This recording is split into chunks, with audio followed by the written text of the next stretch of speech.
আপনি একটা 5 স্টার হোটেলে খাওয়ার পর বিসিআরকে যদি আপনি 50 টাকা 100 টাকা বকশিস দেন, তার মনটা বেশি একটা খুশি হবে না।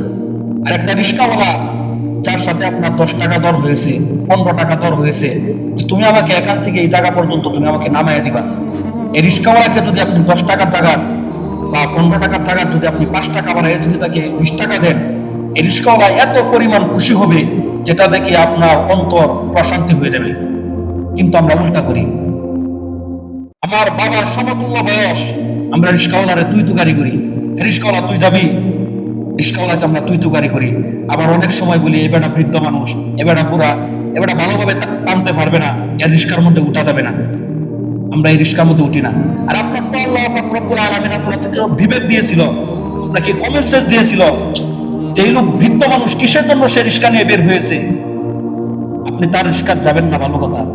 আপনি তাকে 10টা টাকা দিতেন যে আপনার রিস্কায় তো আমি যাবো না, নেন, আপনাকে আমি 10টা টাকা দিয়ে দিলাম।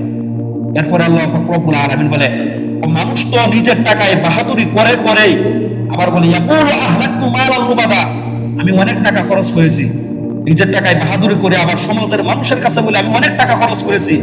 অথচ একটা বিয়ের অনুষ্ঠানের মধ্যে 5 লাখ 10 লাখ টাকা আপনার বাড়ির মানুষ খরচ করে, কিন্তু তার ঘরের পাশে গরিব একজন মানুষকে সে দাওয়াত দেয় না। সমাজের মধ্যে অনেক অসুস্থ মানুষ টাকার জন্য চিকিৎসা করতে পারে না, ওই লোককে 5 টাকা 10 টাকা দিয়ে সহযোগিতা করে না।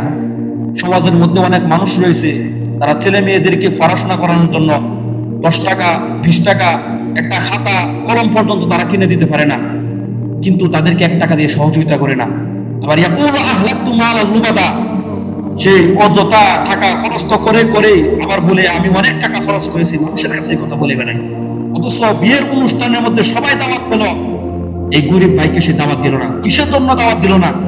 সে বিয়ের মধ্যে আসলে বেশি টাকা দিতে পারবে না, সে 500 টাকা 1000 2000 টাকা সে দিতে পারবে না, এই জন্য এই লোককে দাওয়াত দেয় না। এই লোক শরমের কারণে পরিবার নিয়ে আত্মীয় স্বজনের বাড়িতে চলে যায়। আল্লাহর কসম করে বলি, যারা এই সমস্ত কাজ করে কুকুর ওদের মুখের মধ্যে প্রসাব করবে না, কথা বলে ঠিক কিনা?